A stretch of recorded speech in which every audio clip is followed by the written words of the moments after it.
Hi guys, welcome to Lavanya class. సంచలన దర్శకుడు Sandeep Reddy Vanga pan India rebel star Prabhas combination లో Spirit cinema రాబోతున్న విషయం తెలిసిందే. ఈ సినిమాపై భారీ అంచనాలు నెలకొని ఉన్నాయి. ప్రభాస్ ను సందీప్ ఎలా చూపిస్తాడా అని ఉత్కంఠ డార్లింగ్ అభిమానుల్లోనే కాదు, మొత్తం సినీ ప్రియుల్లోనే నెలకొంది. కొరియాకు చెందిన విలన్ డాన్ లీని రంగంలోకి దిప్పుతున్నాడు. రెండు భీకర విగ్రహాలు హోరాహోరీగా కొట్టుకుంటే ఎలా ఉంటుందో చూడాలంటే స్పిరిట్ చూస్తే సరిపోతుంది అని యాక్షన్ ప్రియులు అభిప్రాయపడుతున్నారు. తాజాగా సందీప్ రెడ్డి వంగ సంచలన ప్రకటన చేశారు. స్పిరిట్ చిత్రం షూటింగ్ కూడా ప్రారంభం కాకముందే విడుదలైన తర్వాత ఈ సినిమా 2500 కోట్లు వసూలు చేస్తుందని ప్రకటించారు. దీంతో ఈ సినిమా కథపై ఆయనకి ఎంత సెల్ఫ్ కాన్ఫిడెన్స్ ఉందో అర్థమవుతుంది.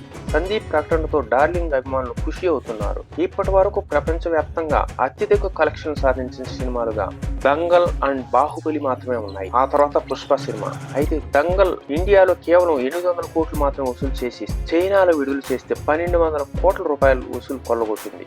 అలాగే దేశవ్యాప్తంగా చూసుకుంటే ఇప్పటి వరకు బాహుబలి, పుష్ప, దంగల్ మాత్రమే ముందు వరుసలో ఉన్నాయి. ఇప్పుడు స్పిరిట్ చిత్రం అత్యధిక కలెక్షన్ రాబట్టిన చిత్రంగా నిలవబోతుందని సందీప్ వంగ ప్రకటించాడు. అలాగే రాజమౌళి, ప్రిన్స్ మహేష్ బాబు కాంబినేషన్ లో వస్తున్న వారణాసి సినిమా ఎంత సాధిస్తుందనేది కూడా చూడాలి. ఆ సినిమాకు ముందు విడుదలవుతుందా లేదంటే తర్వాత స్పిరిట్ విడుదలవుతుందా అనేది స్పష్టత అయితే లేదు. అయితే వారణాసి కోసం రాజమౌళి ప్రపంచ వ్యాప్తంగా మార్కెటింగ్ చేస్తున్నాడు. మొత్తం మీద ఈ సినిమా 10,000 కోట్ల కలెక్షన్స్ రాబట్టాలనేది టార్గెట్ గా పెట్టుకున్నట్లు అర్థమవుతుంది. చూడాలి స్పిరిట్ వారణాసి కలెక్షన్ లో ఎలా రాబడతాయనేది.